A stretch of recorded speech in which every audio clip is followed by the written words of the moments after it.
जय श्री कृष्ण दोस्तों, किशोरी क्रिएशन से मैं सपना शर्मा आप सभी का हार्दिक स्वागत करती हूँ आपके अपने चैनल पर। दोस्तों, आज के वीडियो में मैं आपके लिए माँ कूष्मांडा की कथा लेकर के आई हूँ। नवरात्र के चौथे दिन जो है माँ कूष्मांडा की कथा सुनी जाती है। तो आइए जानते हैं नवरात्र के चौथे दिन माता कूष्मांडा की कथा। शास्त्रों उल्लेख है कि जब सृष्टि का अस्तित्व भी नहीं था, तब चारों तरफ सिर्फ अंधकार ही था। उस समय माँ कूष्मांडा ने अपने मंद हास्य से सृष्टि की उत्पत्ति की थी। कूष्मांडा माँ के पास इतनी शक्ति है कि वे सूरज के घेरे में भी रह सकती हैं, क्योंकि उनके पास ऐसी शक्ति है जो असह्य गर्मी को भी सहन करती है। इसलिए माँ कूष्मांडा की पूजा से जीवन में सभी प्रकार की शक्ति और ऊर्जा की प्राप्ति होती है। माँ कूष्मांडा अष्टभुजा वाली है। माँ सिंह पर सवारी करती है। माँ कूष्मांडा के मस्तक पर रत्न जड़ित मुकुट सुशोभित है, जिसके कारण उनका स्वरूप अत्यंत उज्जवल लगता है।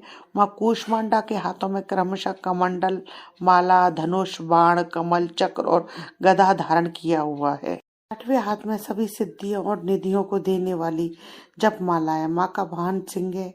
माँ का वास सूर्य मंडल के भीतर लोक में स्थित है। इस लोक में रहने की क्षमता केवल माँ के इसी स्वरूप में है। ब्रह्मांड में जो कुछ भी है सभी में इनका तेज व्याप्त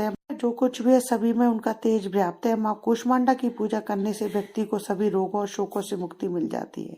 साथ ही उसे यश, आयु, आरोग्य और बल प्राप्त होता है। सच्चे मन से माँ की आराधना करने से भक्तों को सुगमता का परम पद प्राप्त होता है। माँ कूष्मांडा आदियों व्याधियों से मुक्त करती है, सुख, समृद्धि और उन्नति प्रदान करती है।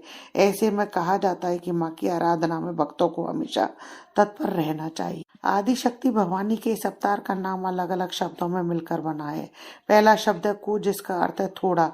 दूसरा शब्द है ऊष्मा, जिसका अर्थ है ऊर्जा शक्ति। और तीसरा शब्द है अंड, अर्थात अंडा।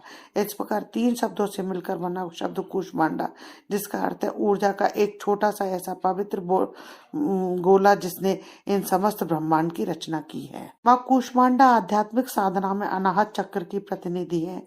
अनाहत चक्र योग साधना की संकल्पना का चौथा चक्र है। अनाहत का अर्थ है शाश्वत। यह चक्र सीने में दिल के करीब होता है। माँ कूष्मांडा की पूजा करने से माँ का दिव्य आशीर्वाद प्राप्त होता है, जो भक्त को स्वास्थ्य और धन की वृद्धि में मदद करता है। माँ कूष्मांडा की आराधना करते समय बोला जाने वाला श्लोक जो है वो इस प्रकार है। या देवी सर्वभूतेषु माँ कूष्मांडा रूपेण संस्थिता नमस्तस्यै नमस्तस्यै नमस्तस्यै नमो नमः। आइए अब कूष्मांडा की कथा के बारे में जानते हैं। जब सृष्टि का अस्तित्व नहीं था और हर तरफ अंधेरा ही अंधेरा, अंधकार ही अंधकार था, तब एक छोटे से ऊर्जा के गोले ने जन्म लिया और वह ऊर्जा का गोला देखते ही देखते चारों तरफ प्रकाशित होने लगा। फिर उसने एक नारी का रूप लिया और वह नारी और कोई नहीं, आदि शक्ति, आदि स्वरूपा माँ कूष्मांडा है। माँ कूष्मांडा ही ब्रह्मांड की रचयिता है। इनका निवास स्थान सूर्य मंडल के भीतरी लोक में ही है और इस प्रकार कूष्मांडा माता सभी प्राणियों को ऊर्जा प्रदान करती है। सूर्य मंडल के भीतरी लोक में निवास करने की क्षमता और किसी में नहीं है। यह क्षमता, शक्ति केवल माता कूष्मांडा में ही है। माँ कूष्मांडा ने पहले तीन प्राणियों की रचना की है। भीतरी लोक में निवास करने की क्षमता किसी में नहीं है। यह क्षमता और किसी शक्ति में नहीं, केवल माता कूष्मांडा में ही है।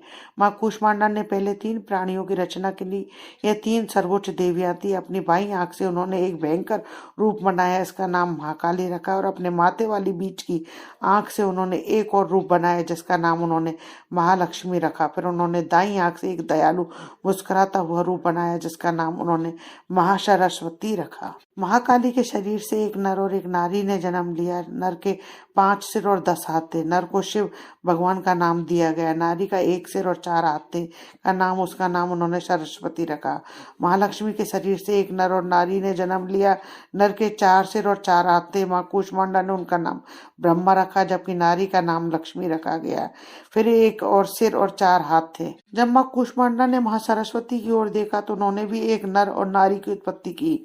नर का 1 सिर और 4 हाथ थे, उसका नाम विष्णु रखा गया। नारी के 1 सिर और 4 हाथ थे, उसका नाम शक्ति रखा गया। ने भगवान शिव को शक्ति, ब्रह्मा जी को सरस्वती, भगवान विष्णु को लक्ष्मी पत्नी के रूप में प्रदान की। जिसके बाद माँ कूष्मांडा ने स्वयं एक शक्ति, दिव्य ऊर्जा के रूप में प्रवेश किया। माँ कूष्मांडा आंतरिक शक्तियों का एक रूप है। उन्होंने त्रिदेवी और त्रिदेवों की रचना की। उसके बाद उन्होंने सृष्टि की संरचना का कार्यभार त्रिदेव को सौंप दिया।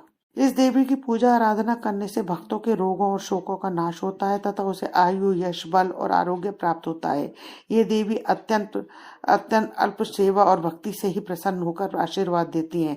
सच्चे मन से पूजा करने वाले को सुगमता से परम पद प्राप्त होता है। तो आपको यदि मां कूष्मांडा की कथा अच्छी लगी है तो प्लीज मेरे वीडियो को ज्यादा से ज्यादा लाइक और शेयर कीजिए।